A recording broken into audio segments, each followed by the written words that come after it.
Hello everyone and welcome back to the Very Green Lockdown. Today I'm going to be talking to you about food waste. In the UK we produce over 10 million tonnes of food waste every year. Now this is extremely harmful for the environment because food waste cannot be easily broken down within the landfill environment, and it ends up producing methane, which is a much more harmful gas than carbon dioxide in terms of our greenhouse emissions.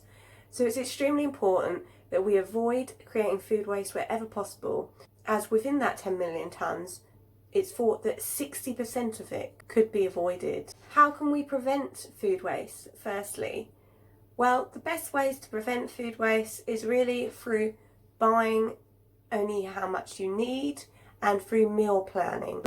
So you might do this through meal planning on a piece of paper, but if you want to go paperless, then it's a good idea to invest or think about using an app.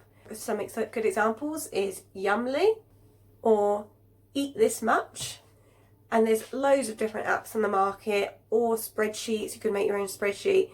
We can also incorporate other people's food waste into our cooking and our meal planning. So there's some other great apps out there to do this. For example, Too Good To Go is a really popular app that partners with restaurants, supermarkets and other food establishments to provide the members of the public with an opportunity to buy a bundle of food for a reduced price at the end of each day.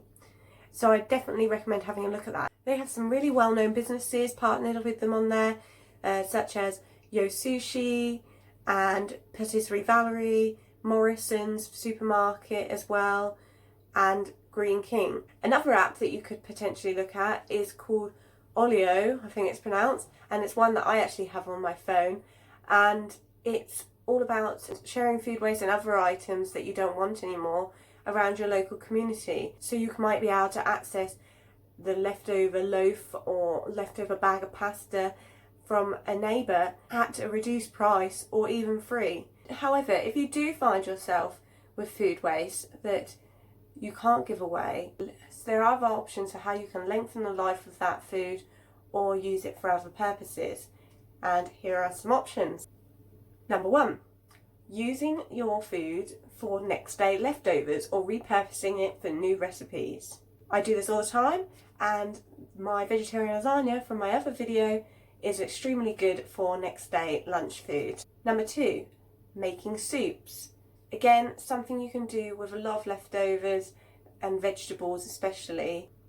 Number 3, making salads.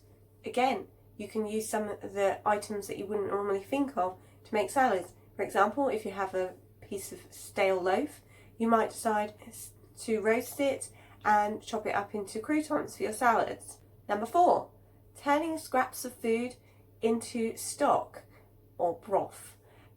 This is a good thing to do with lots of vegetable peelings and meats. It's not something I've tried yet because I don't use a lot of stock, but it's definitely one worth considering. Number 5, roasting food. So if you have seeds or things like that, you can roast them, or drying food out like herbs. It's another method, and you just need to keep it out in a dry space. Number 6, one that's pretty obvious, is freezing your food. So chop it up, stick it in the freezer. I do this all the time, and it's really helpful to extend the life of things. I do this with bread, with vegetables. Almost anything will freeze. Did you know that you can freeze milk? Did you know that you can freeze cheese?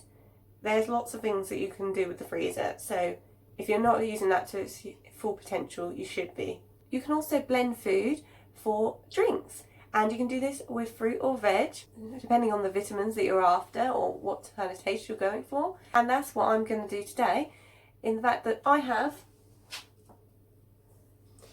a banana that's going off and some blueberries that needs using up as well. So I'm going to make a blueberry and banana smoothie for myself and add in milk to make a blueberry and banana milkshake for my partner for breakfast. It's also worth noting that a lot of the time with food, if you really look at it closely, it's not even off at all. So this is a very brown skinned banana, but when I pull it back, it's fine inside. Same with mushrooms.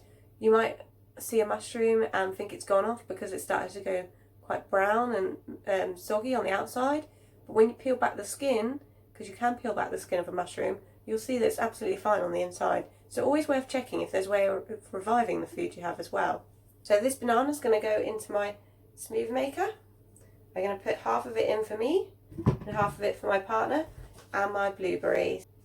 I'm going to fill this up with ice cold water, about halfway up to leave some space for the smoothie to move upwards, and stick it on the machine. So there we go. I think we're going to rather enjoy those. The very last thing to tell you about food waste is of course composting, but that is such a big topic that I'm going to tell you about that tomorrow in tomorrow's video. So I hope you guys have a great day, and I'll see you back here tomorrow. Bye.